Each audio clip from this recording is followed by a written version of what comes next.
Alhamdulillah demikian tadi penjelasan dari Ustaz.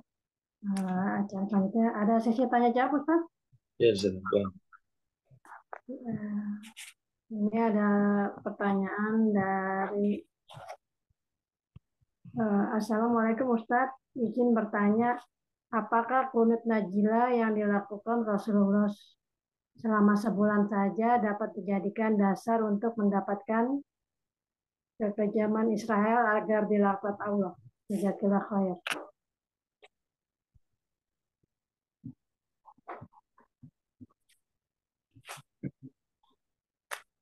Ya, itu tentu jadi dalilnya, dasarnya seorang ya, berkunut nazilah ketika memang di belahan bumi yang lain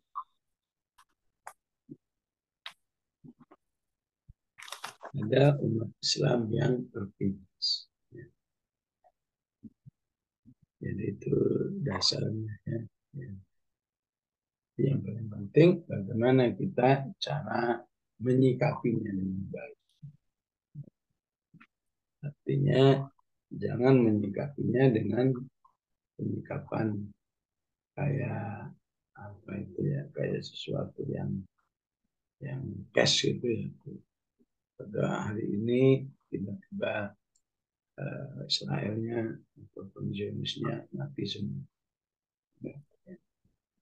Jadi kunut nazilah itu sesungguhnya memiliki banyak ma'ani iman. Ya. Siapa yang berkunut nazilah berarti dia ingin menunjukkan bahwa betapa lemahnya dirinya dan betapapun dia mengakui kemaha kekuasaan. Itu sudah kemuliaan manusia. Walaupun pada akhirnya dijamin lah itu akan hancur sepertinya. Tapi alangkah sedihnya jika suatu saat kehancuran itu terjadi, sementara kamu nggak punya peran dalam doa ya kunut nazilah, baik dilakukan sendiri maupun dilakukan rame-rame. Jadi kunut nazilah itu bukan berarti harus rame-rame begitu. Ya, jadi imam kemudian masyarakat suruh mengaminkan sendirian di rumah berdoa, ya Allah, berilah kemenangan saudara-saudara kami di Palestina. Itu sudah masuk kunut nazilah. Nazilah itu berarti bukan satu perpihakan yang jelas. Ya.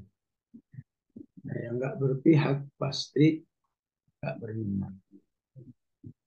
Apalagi yang malah memuji, ya, memuji Zionis, ya, malah menyalahkan kaum muslimin. Ada juga yang begitu. Ya. Walaupun katanya wah ahlus sunnah ya. Dalam bab ini mulutnya istilahnya kaburat kalimat yang terjadi iya kurun iya tadi buru-buru dia berdoa yang ada ini gara-gara si fulan ini ya. Mereka dibantai oleh Israel oleh Yahudi dan seterusnya ya. Maka yang berdoa mulialah di sisi Allah Subhanahu wa Ta'ala. Memang kami nggak punya apa-apa, nggak punya kekuatan apa-apa. Yakin Allah tolong hamba-hambanya, kita anjurkan doa. Jadi kalau saya berpikir, oh saya berdoa sepanjang ini kok masih diserang-serang juga ya. Kok masih kuat-kuat juga, nggak usah begitu. Doa itu mulia di sisi Allah. Soal terrealisasi nggak terrealisasi itu urusan Allah dengan Zionis itu. Ya.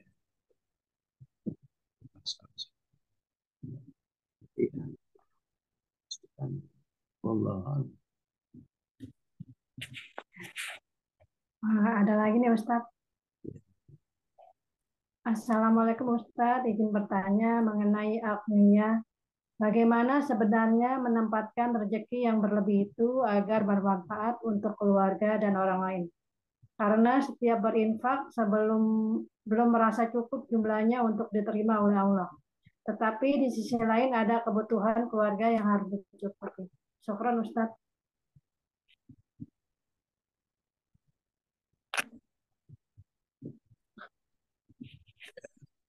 Aslinya memang keimanan itu kan derajat jatuh. Ada yang ada keimanan yang mengharuskan manusia itu ya menyadari bahwa ya, semakin yang diinfakkan itu sesuatu yang paling dia cintai, itu semakin menunjukkan keimanan yang lebih baik. Lan tanalu birra hatta tunfiqu mimma tuhibbu. Jadi memang prinsip-prinsipnya banyak. Ada prinsip minimalis, ada prinsip maksimalis gitulah ya. Jadi kalau minimalis memang ya nunggu nunggu tercukupi semua. Pos ini tercukup, masih nyisa, baru dia mau berinfak. Ini minimalis. Ya. Wa yas'alunaka madza yunfiqun qulil afwa. Ya. Manusia itu apa yang diinfakin? Infakin kalau semua sudah tercukup. Jadi memang ada aturannya begitu. Tapi di balik aturan ini hati-hati ya, istilahnya jebakan-jebakan. Aslinya Allah katakan kulil afwa, iya jika ada yang sisa, ya. Supaya kamu jangan kelewatan berinfak. Anak-anak dan istrimu kekurangan. Ya. Karena kasihkan infak, istrinya nggak makan, istrinya nggak terpenuhi kebutuhannya. Ini yang maksudnya Allah. Ya. Tapi jangan terlalu begitu asyiknya memenuhi kebutuhan keluarga, ya. Akhirnya lupa bahwa dirinya butuh infak juga. Ya. Akhirnya apa? Ya. Akhirnya nggak infak-infak. Ya. Akhirnya dibayang-bayangi. Tuh kalau saya infak, nanti ini mana kurang. Nanti ini mana biaya sekolah. Oh ini biaya ini. Sehingga akhirnya duit sih selalu masuk. Ya. Tapi keluar untuk infak ya, menjadi sangat minim. Nah, ini ya, harus diwaspadai juga seperti itu. Ya. Maka intinya memang berinfak itu ya, harus terprogram. Ya. Ya. Artinya pokoknya dalam hidup saya mau harta banyak mau sedikit pokoknya harus ada yang keluar. Prinsipnya seperti itu. Karena ini merupakan hasilnya sunnatullah fil hayat. SOP Allah dalam kehidupan. Ya. Kita ini kan makan makan. Apa jadinya kalau nggak ada yang dikeluarkan? Apa jadinya kalau nggak ke toilet bahaya? Dalam sistem apa? Sistem terapis itu ya karena ada ilmu ya bahwa manusia itu tiap bulan harus bekam misalnya. Bekam itu merupakan sunnatullah fil hayat. Ya. Dulu tubuh menghasilkan darah, maka tubuh juga harus mengeluarkan darah. Ya. Harus dikeluarkan darahnya. Ya. Itu menjadi salah satu sunnah Rasulullah SAW. Ya. Begitu juga uang. Ya. Memang uang ya, eh, harus masuk dan harus terpenuhi kebutuhan-kebutuhan yang lain. Tapi bukan berarti ya, pokoknya nggak boleh keluar sebelum ada yang masuk. Harus diprogramkan. Ya. Ya, karena itu di surat Ali Imran Allah katakan alladzina yunfiquna fis sarra'i wad-dharra'i. Orang beriman itu siap berinfak ya, di dalam penghasilan yang berlebih ataupun dalam penghasilan yang kurang. Ini maksimalnya seperti itu. Ya. Dia tidak takut apa yang diinfakkan itu akan menjerumuskan dia. Ya. Maka perlu keimanan, istilahnya keberkahan, keimanan yang dikatakan la yang kusumalun min sodakotin, bahwa harta itu tidak akan berkurang karena sodakoh. Gitu. Jadi yang penting semua ada pos-posnya, insya Allah. Ya. Harus diwaspadai, jangan sampai ya, karena ingin memperhatikan keluarga, akhirnya nggak punya jatah infak sama sekali. Saya ataupun saking semangatnya infak, ya, jatah keluarga jadi kurang, salah. Hebatnya usahakan untuk tetap seimbang ya, dalam mengelola harta yang notabene merupakan pemberian dari Allah Subhanahu wa Ta'ala.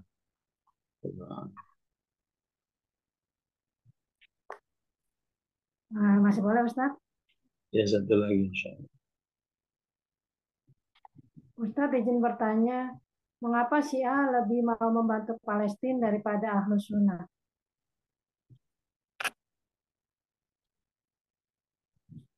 Iya, ini sebetulnya tema besar ini ya, tema sejarah.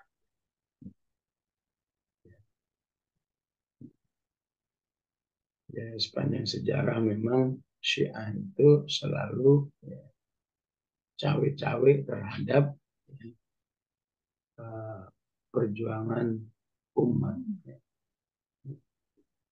di dalam kehidupan mulai dari ya, terasa terlihat mulai zaman Utsman bin Affan ya, dan menguat lagi di zaman Ali, terus Bani Umayyah, Bani Abbasiyah apalagi ya. Ya, Bani Abbasiyah itu runtuhnya tidak terlepas dari tokoh namanya Al-Qami. Al-Qami itu Syiah. Ya. Dan dia selalu menggunakan pendekatan-pendekatan yang seakan-akan ya baik gitu ya. Ada istilah Hizbullah, tentara Allah. Memang untuk saat ini kita belum bisa mengatakan mengapa ya Syiah itu kok baik banget ya, bantuin Hamas misalnya. Apa yang dilakukan Syiah sepanjang sejarah itu pasti ada udang di balik. Kita sekarang ini nggak berani untuk mengatakan seperti itu. Tapi sejarah mengatakan seperti itu.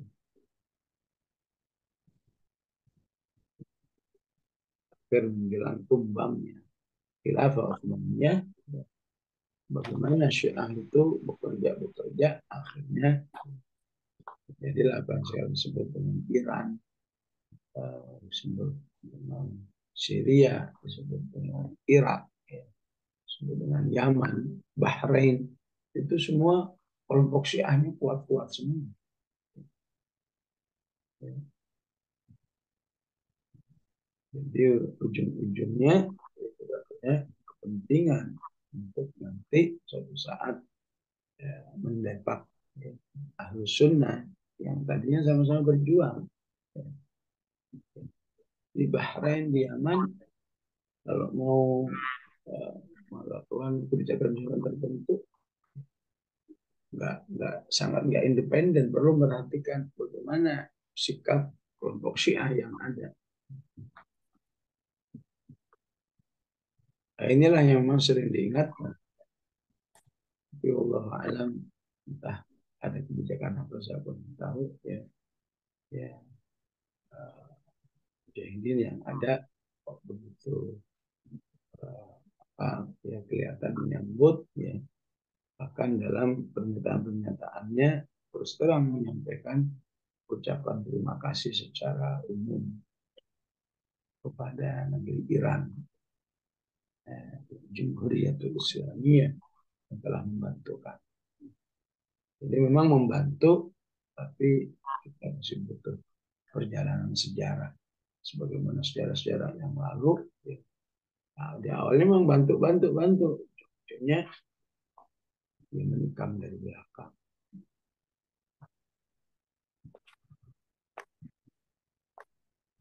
Ini juga yang terulang kembali.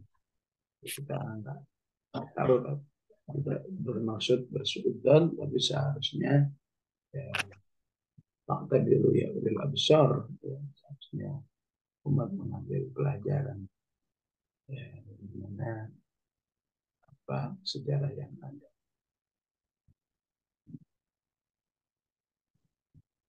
Ahlus sunnah memang terlihat ya nggak menolong ya, walaupun secara sya'ab, secara kerakyatan hampir semuanya. Ya. Jazair, Tunis, Maroko, kan Maroko juga secara umum, Qatar, semua pada umum. Jadi inilah yang permasalahan sungguhnya, nggak punya tujuan, ya, tujuan apa bernegara yang apa istilahnya, yang mau kalau disebut syar'i ketinggian, robani ketinggian, yang berbau religius aja, ya. Sekedar religius aja ya, apa yang dialami oleh sebagian negara-negara ya, tidak mau menunjukkan, bahkan sekedar memihak aja nggak mau, apalagi bantuin ya, kalau istilah Syekh Muhammad Syahad itu sekedar ngasih satu selimut aja nggak ada, payah ansur boleh kemarin. Ini karena berarti ada apa, penyimpangan wala, penyimpangan loyalitas. Seharusnya lebih mencintai kaum muslimin, ini lebih mencintai Zionis. Ya. Kenapa? Ya tadi yang kita bahas. Fa'arid amman tawalla an dzikrina illal hayat dunia dari mablaghuhum udah ya, hubungan dengan Allah yang jelek ya, hidupnya nggak ada lain gimana supaya apa negaranya ini dilindungi. Khawatirnya kalau nggak dilindungi Amerika, ntar kami jabatan kita dirampas orang dan seterusnya ya, sehingga itu semua dilakukan walaupun harus dengan mengorbankan saudaranya sendiri ya. Dan peristiwa seperti ini hanyalah sebuah pengulangan ya. Terus saja kita baca sejarah runtuhnya ya, runtuhnya khilafah Utsmaniyah 1924 juga hampir sama, mirip seperti ini. Jadi satu sisi Utsmaniyah udah melemah ya. Negara-negara lain ingin memisahkan diri istilahnya. Inggris dan negeri-negeri barat yang lain memang punya kepentingan untuk menghancurkan. Di sisi lain ini ada negeri-negeri kecil yang tadinya hanya sebuah semacam provinsi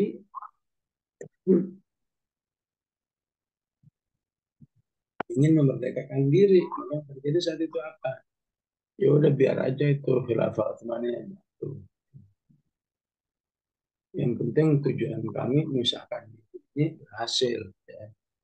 Yang Saudi di bawah pimpinan Muhammad bin Saud mendirikan negara Saudi, yang di Kuwait mendirikan negara Kuwait, yang Irak semua mendirikan negara Kuwait. Itu jangan dikira nggak tolong menolong sama Inggris waktu itu. Mereka saling tolong menolong nih Inggris ya. Untuk sebuah kepentingan punya negara baru, merelakan biarlah khilafah Utsmaniyah ya, runtuh. Ya, sekarang terjadi lagi. Ya, biarlah Filistin jatuh, terpuruk, bahkan bila perlu habisin udah nggak ada sistem. Penting tolong nih jagain kami. Ya itulah memang ya, isi umat apabila sudah kehilangan cara berwala yang benar. Dan di Al-Maidah 41 Allah sudah ingatkan, hati-hati kamu salah berwala. Ya ayyuhalladzina amanu la tattakhidul yahuda wan nasara awliya ba'duhum awliya ba'd. Jadi Allah ingatkan karena memang ini ada potensinya dalam kehidupan orang yang ya. Sehingga di negeri yang seperti ini ya, kalau ada imam berdoa, ya Allah, Allahumma alaika bil yahud wa syatid syamlahum, selesai jadi imam tangkap. Ada yang berani demo, ada 3 orang berani demo. Kita dukung Filistin, tangkap langsung. Sampai seperti itu kondisi umat ini. Ya. Karena itu lain disebut dengan fitnah.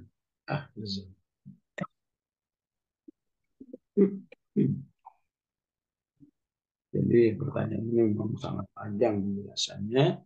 Lepas dari ya, penyimpangan keimanan, lepas dari hubud dunia, aluhan dari gaya berpolitik yang sudah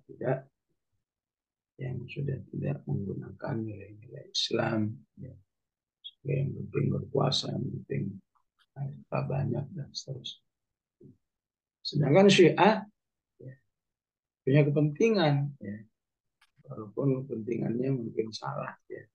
Tapi ada kepentingan tertentu.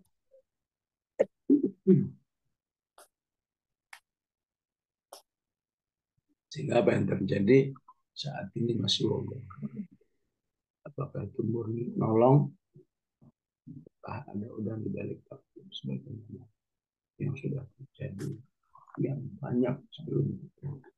Zaman setelah selesai Abbasiyah runtuh, itu negeri-negeri Syiah itu banyak bermunculan. Ada negeri Syiah namanya Buwaihiyah, ada negeri Syiah namanya Fatimiyah, ya. Dan banyak yang lain. Jadi memang mereka merasa punya satu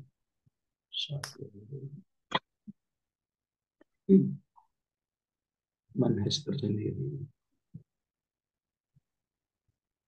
ya, punya dedikasi yang lebih. Filistin dengan yang lain ini kan sama-sama Ahlus Sunnah.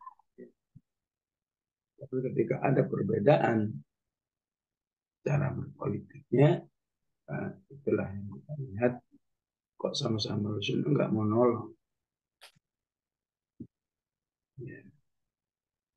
Ya begitulah kalau Sunnahnya tanggung, gitu ya. Sunnahnya tidak seutuhnya. Baik, demikian ya, kita pada hari ini. Akhirnya, Bismillahirrahmanirrahim. Alhamdulillahirrahmanirrahim. Allahumma shalli wa sallim ala Muhammad. Rabbana taqabbal minna innaka as-sami'ul 'alim. Tub 'alaina innaka antat tawwabur rahim. Rabbana atina fid dunya hasanah wa fil akhirati hasanah wa qina 'adzaban nar. Sallallahu alaihi wasallam Muhammad wa ala alihi wa sahbihi wasallam. Alhamdulillah rabbil alamin. Wassalamualaikum warahmatullahi